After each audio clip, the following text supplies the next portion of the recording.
Hi hello ನಮಸ್ಕಾರ ಸ್ನೇಹಿತರೆ, welcome to Sweety creations.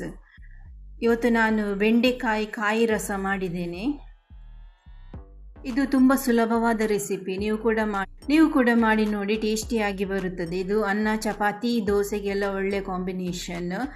ಯಾರ್ಯಾರು ನನ್ನ ಚಾನಲ್ ಹೊಸದಾಗಿ ನೋಡ್ತಾರೋ ಲೈಕ್ ಮಾಡಿ, ಸಬ್ಸ್ಕ್ರೈಬ್ ಮಾಡಿ. ವಿಡಿಯೋನ ಕೊನೆ ತನಕ ನೋಡಿ. ಇಷ್ಟ ಆದರೆ ಲೈಕ್ ಮಾಡಿ, ಕಮೆಂಟ್ ಮಾಡಿ, ಶೇರ್ ಮಾಡಿ. ಬೆಂಡೆಕಾಯಿ ಕಾಯಿ ರಸವನ್ನು ಯಾವ ರೀತಿಯಲ್ಲಿ ತಯಾರಿಸಿದೆ ಎಂದು ಬನ್ನಿ ನೋಡೋಣ.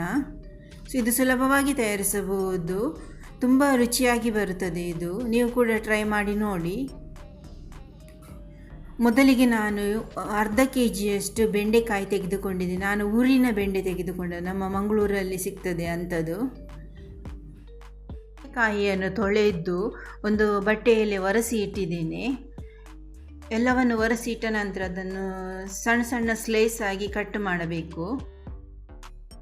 ಬೆಂಡೆಕಾಯಿಯನ್ನು ತೊಳೆದು ಒರೆಸಿಟ್ಟ ನಂತರ ಅದನ್ನು ಸಣ್ಣ ಸಣ್ಣ ತುಂಡುಗಳನ್ನಾಗಿ ಕಟ್ ಮಾಡಿ ಸಪರೇಟ್ ಆಗಿ ತೆಗೆದಿಟ್ಟುಕೊಳ್ಳಬೇಕು.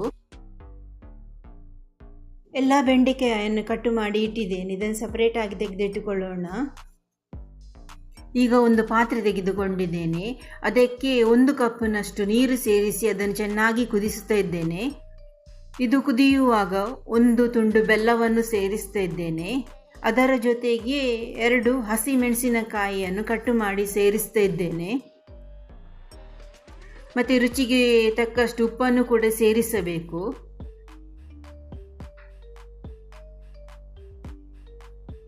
ಸ್ವಲ್ಪ ಹುಳಿ ರಸವನ್ನು ಕೂಡ ಸೇರಿಸ್ತಾ ಇದ್ದೇನೆ. ಒಂದು ದೊಡ್ಡ 4 ಚಮಚದಷ್ಟು ಹುಳಿ ರಸವನ್ನು ತೆಗೆದುಕೊಂಡಿದ್ದೇನೆ.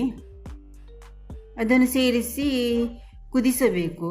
ಇದು ಕುದಿದ ನಂತರ ಕಟ್ ಮಾಡಿಟ್ಟ ಬೆಂಡೆಕಾಯಿಯನ್ನು ಇದಕ್ಕೆ ಸೇರಿಸ್ತಾ ಇದ್ದೇನೆ.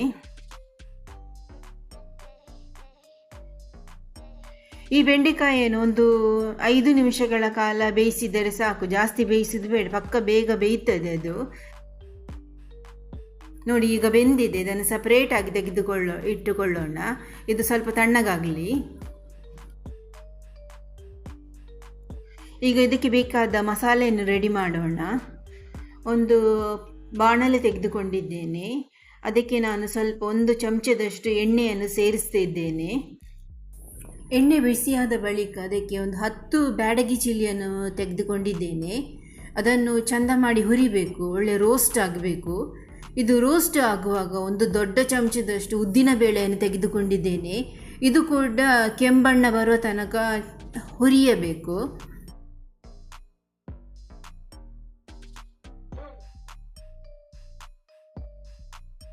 ಅದು ಫ್ರೈ ಮಾಡುವ ಒಳ್ಳೆ ಘಮ್ಮನ್ನು ಸ್ಮೆಲ್ ಬರ್ತದೆ.